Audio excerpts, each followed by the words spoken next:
अस्सलामुअलैकुम। बल्कीस मेमोरियल अस्पताल से डॉक्टर माजिद ज़हीर चीमा। आज जो मौजू हम डिस्कस करने जा रहे हैं वो है बच्चों के अंदर होने वाले पैदाइशी टेढ़े पाँव, क्लब फीट, टेलीपीज इक्वाइनो वायरस। आने वाली वीडियो में हम ये डिस्कस करेंगे कि आया कि ये क्या है और इसकी टाइप्स कितनी होती हैं, इसकी वजूहात क्या हैं और इसकी अलामात क्या हैं, और अगर इसको ठीक ना करवाया जाए तो कौन से ऐसे मसले हैं जो कि बच्चे को दरपेश आ सकते हैं, इसकी ट्रीटमेंट के लिए क्या किया जाता है। तो सबसे पहले हम बात करते हैं कि आया कि ये क्या है। ये आम तौर पे बच्चे को पैदाइशी तौर पे दोनों पाँव का टेढ़ापन होना या एक पाँव का टेढ़ापन होना, उसकी आगे फिर कुछ वजूहात हैं उसको कहते हैं, और इसको अमूमी तौर पे क्लब फीट कहा जाता है। इसकी जो है वो 4 टाइप्स होती हैं, जिसमें इडियोपैथिक, जिसकी अमूमी तौर पे कोई वजह नहीं होती। इसके अलावा पोस्चरल, जो कि माँ के पेट के अंदर एक खास पोजीशन में रहने की वजह से बच्चे के पाँव टेढ़े हो जाते हैं। इसके अलावा सिंड्रोमिक, मतलब कि आपके जिस्म के बाकी जोड़ भी जो हैं वो भी टेढ़े हैं या बाकी जिस्म के अंदर भी कोई और मसले मसाइल हो सकते हैं और ये मौरूसी मसला होता है। इसके अलावा आ जाता है न्यूरोमस्कुलर। न्यूरोमस्कुलर फुट के अंदर अमूमी तौर पे आपकी जो स्पाइन है उसके ऊपर कोई निशान होगा, कोई फोड़ा होगा या फिर कोई बाल होंगे, जिसकी वजह से आपका नीचे पाँव जो है वो टेढ़ापन का शिकार होगा। इसके अलावा कई दफ़ा अगर आफ्टर पैदाइश अगर आपके दिमाग को सही तरह ऑक्सीजन नहीं पहुंची तो भी पाँव जो है वो पट्टे जो है वो अमूमी तौर पे बहुत ज़्यादा खिंचावट का शिकार होते हैं और उसकी वजह से भी पाँव जो है वो टेढ़े होने का खतरा होता है। अब आते हैं क्या है कि इसकी वजूहात क्या है। वजूहात में मोस्ट कॉमनली, जिस तरह मैं आपको पहले बता चुका हूँ कि मोस्ट कॉमन वजह इडियोपैथिक है, इसकी कोई ऐसी खास वजह नहीं होती।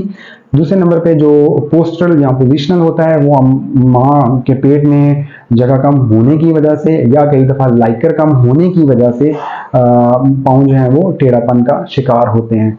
और इसकी जो आप ये कह लें कि प्रोग्नोसिस है वो बहुत अच्छी होती है, क्योंकि इसमें अमूमी तौर पर जब आप पाँव को पकड़ के सीधा करते हैं तो ये सीधा हो जाता है।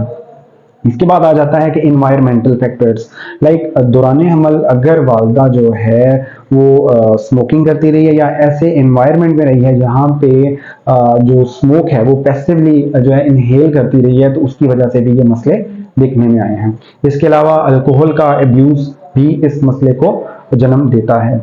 इसके अलावा अगर आप अनहेल्दी लाइफ, अगर आपकी ज़िंदगी में जो है वो दूध, अंडा, कीमा, प्रोटीन, कार्बोहाइड्रेट्स और कुछ खास मकदार में फैट्स की कमी रही है तो भी ये मसला देखने में आया है। अब आते हैं कि इसकी अलामात क्या होती हैं। अलामात में बच्चे का जो पाँव होता है वो ट्विस्ट हुआ होता है अंदर की तरफ, और उसका जो नीचे वाला हिस्सा होता है वो पीछे की तरफ जो है वो देख रहा होता है। इसमें जो है वो 4 तरह की जो है वो डिफॉर्मिटीज पाँव के अंदर देखने में आई है। उसमें केवस, एडक्टस, वेरस और इक्वाइनस। मेडिकल के लिए जो है वो डिटेल में जाना जरूरी है, लेकिन आम तौर पे इसको समझने के लिए आपके साथ कुछ हम तस्वीर शेयर कर रहे हैं, वही बस आप अगर देख लें तो वो काफी होंगी।